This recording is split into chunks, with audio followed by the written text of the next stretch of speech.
Good morning students and welcome back. Today we will learn political science, lesson number 2, the electoral process.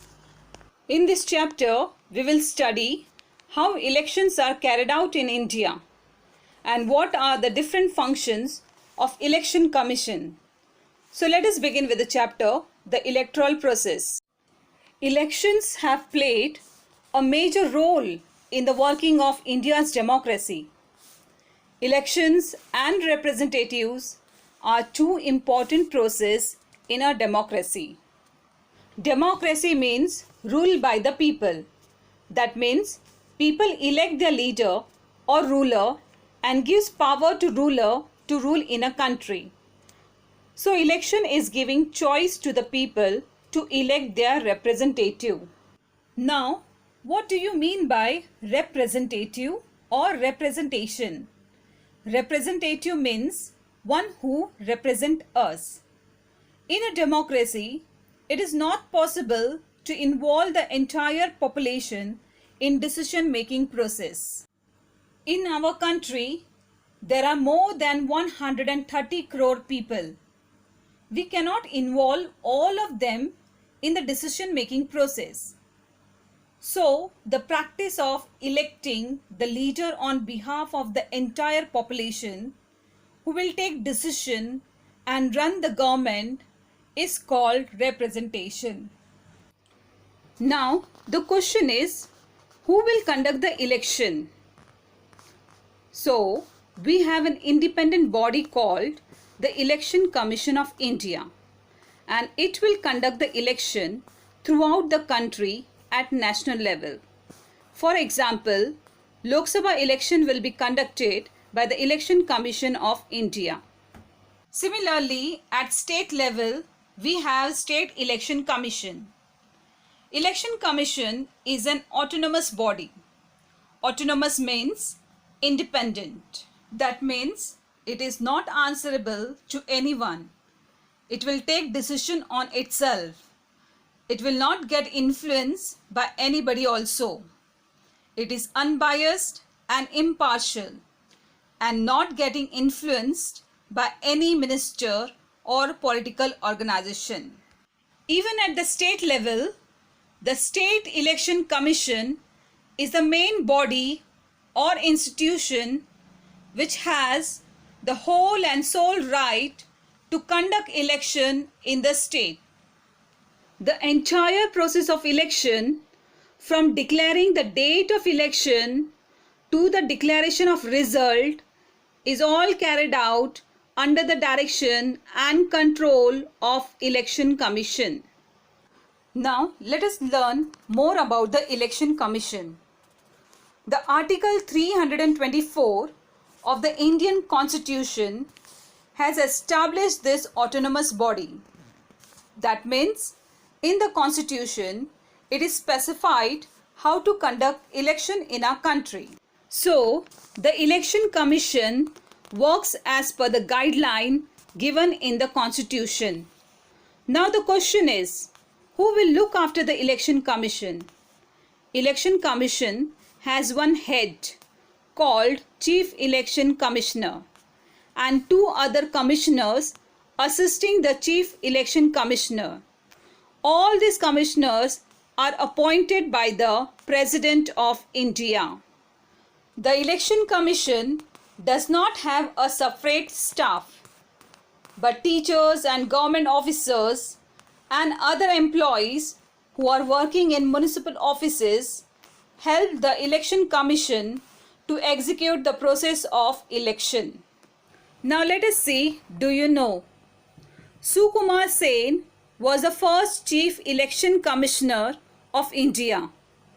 After independence, the first Election Commission was established in 1950, and Mr. Sukumar Sen had efficiently handled the responsibility of the Election Commission. Now remember this. Shyam Sharan Negi from Himachal Pradesh was the first voter of an independent India. When first election was held after independence, Shyam Sharan Negi was the first citizen to give vote on 25th October 1951 in Lok Sabha election. Now let's learn the functions of the Election Commission. The first one is preparing the voters list.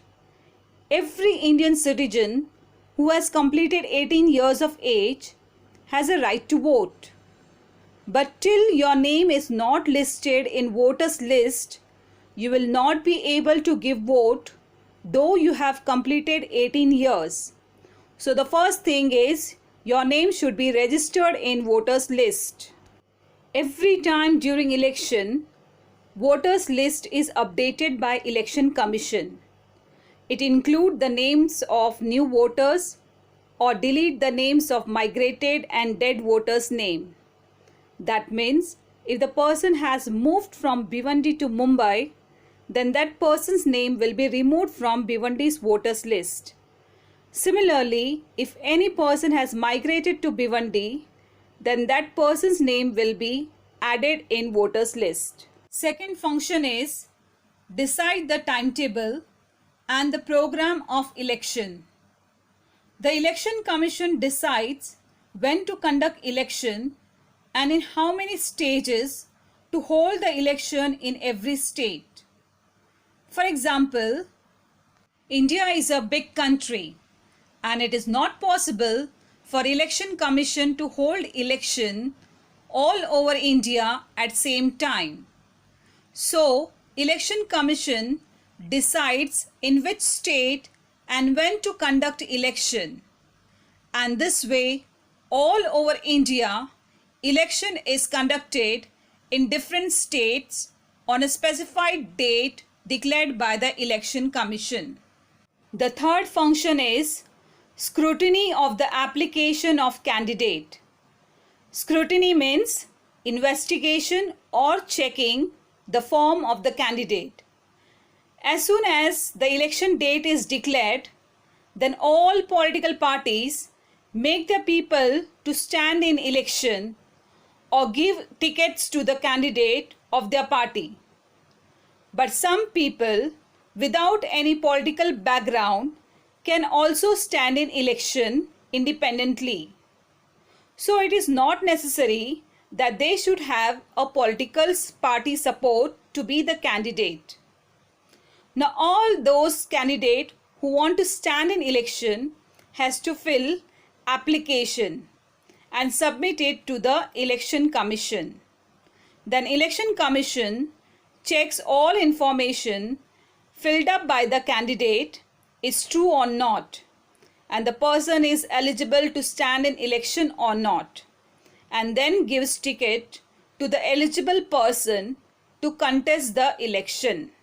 Fourth function is give recognition to political parties. We have a multi-party system in our country. Multi-party means we have many political parties in India. New parties keep forming in India. Some parties split and form new parties. For example, Sharad Pawar was a member of Indian National Congress, but he split from Indian National Congress and established his new political party, that is Nationalist Congress Party.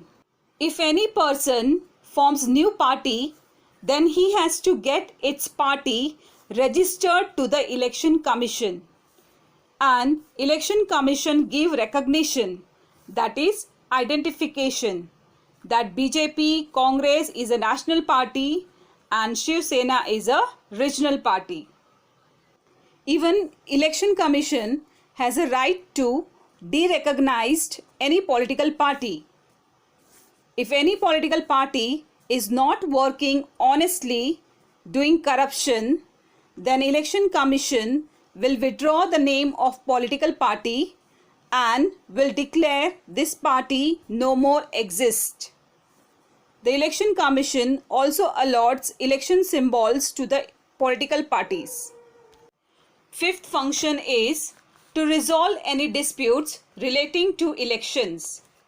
If any political party is found giving money to voters to get vote, or does any fraud, then Election Commission will cancel the nomination of that candidate or will declare disqualified.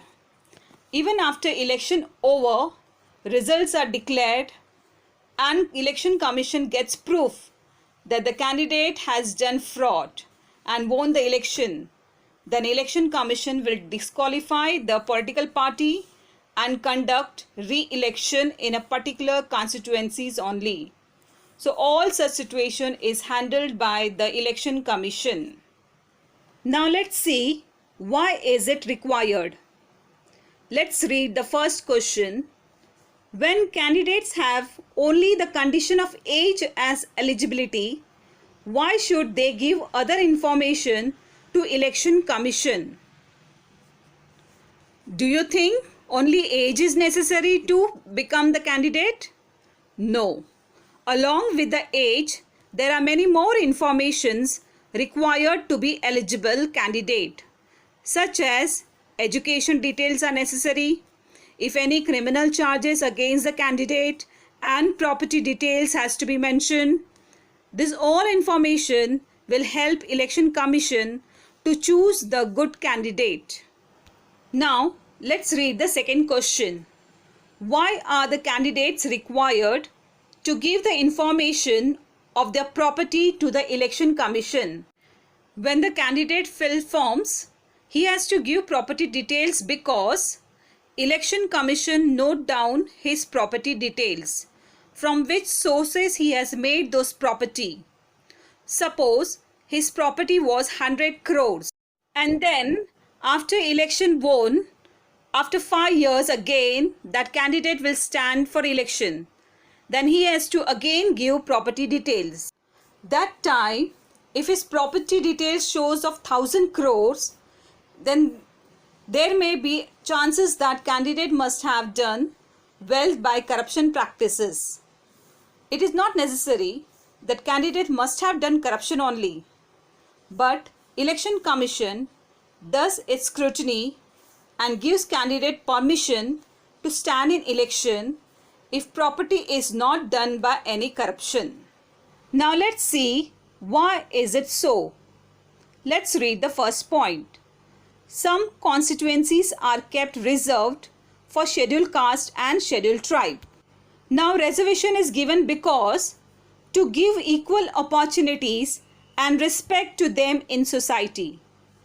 There should be a representation of scheduled caste and scheduled tribe in a parliament to discuss their problem. So some constituencies are reserved for scheduled caste and scheduled tribe. Now let's read second point. Every political party has an election symbol. After independence, the literacy rate was very low in India. It was not possible for all the voters to read the name of the candidate and vote.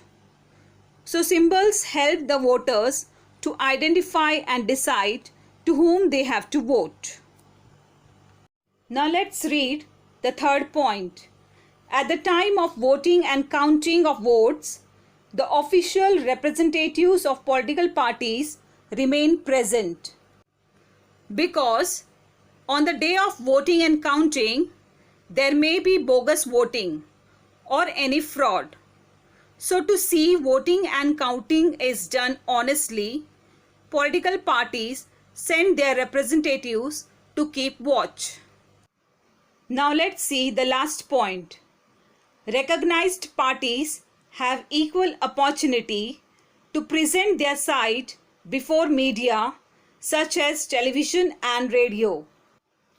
Yes, all political parties get fair chance to do campaigning.